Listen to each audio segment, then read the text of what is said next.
Have you ever thought about your life as a playlist? Like you've got your hype tracks for the good days, those sad songs for the tough times, and then that one epic theme for your biggest moments. Well, today we're going to talk about a composer whose whole life's work was pretty much exactly that. No, I'm serious. What if every single piece of music you created was basically a page from your diary? That's Robert Schumann. And we're not talking about some dusty old classical music here. We're talking about a soundtrack that is packed with passion, love, epic struggles, and some massive wins. So let's get into the first track of his story. Every great story has an origin, right?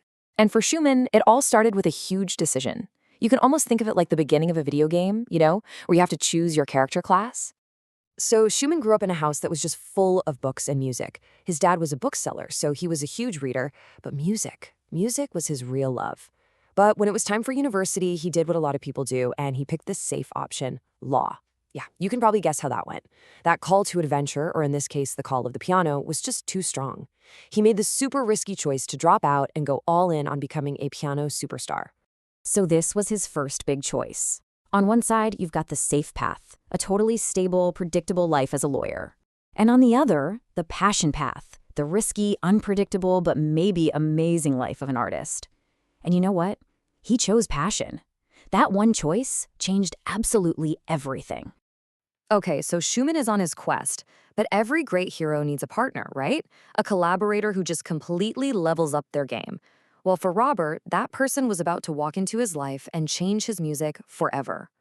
And here she is, Clara Wieck. Now, it is so important to get this straight. Clara was not just Schumann's wife. No way. She was a rock star in her own right, a child prodigy on the piano, one of the most famous performers in all of Europe. She was the real deal. Their partnership was like the ultimate co-op campaign. He would write this breathtaking music that was inspired by her, and then she, being this famous virtuoso, would take that music on tour and make it famous all over the world. They even had to fight a legal battle against her own father, who did not want them to get married. But they won, and for the rest of their lives, they were this incredible team. But, no great story is without its challenges. Schumann's life wasn't just some smooth ride. He had to face some incredibly difficult levels, some serious boss battles that would have made most people just quit. And these were major challenges. First off, a hand injury completely wrecked his dream of being a concert pianist. I mean, talk about a career-ending debuff. This forced him to pivot. If he couldn't be the performer, he had to become the composer. On top of that, he was always worried about money, he got hit with bad reviews, and he had to face his toughest enemy of all, his own mental health. Schumann struggled, and he struggled intensely with depression and anxiety. This was his most difficult internal boss battle, and you can literally hear it in his music. Some of his pieces are just overflowing with joy and light, and then others are filled with darkness and turmoil. He poured every bit of that complex emotion directly into his compositions. So to deal with all these conflicting feelings, he actually created two characters, two alter egos, who show up in his music. Think of it like switching between game characters with different abilities. You had Florestan, who was the impulsive, fiery, passionate hero. And then there was Eusebius, the quiet, dreamy, thoughtful one. By writing for both of them, he could express every single part of his personality. So after all the choices, the partnerships, and the battles, what was the final score? What was Schumann's ultimate legacy? Let's take a look at what he left behind.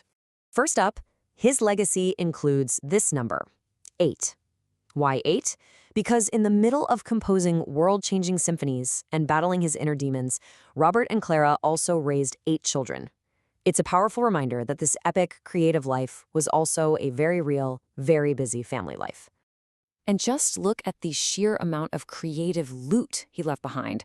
We're not just talking about legendary piano music, but also beautiful songs, powerful symphonies, and he even founded a super influential music magazine to champion new artists.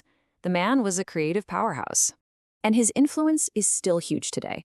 He inspired other legendary composers.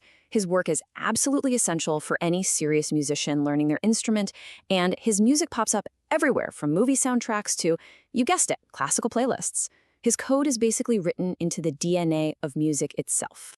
So if there's one thing to take away from Schumann's story, it's this. His life proves that sometimes our greatest, most beautiful, and most honest work comes directly from our biggest struggles.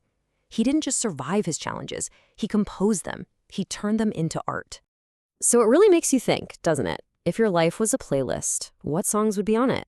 What's the soundtrack to your story?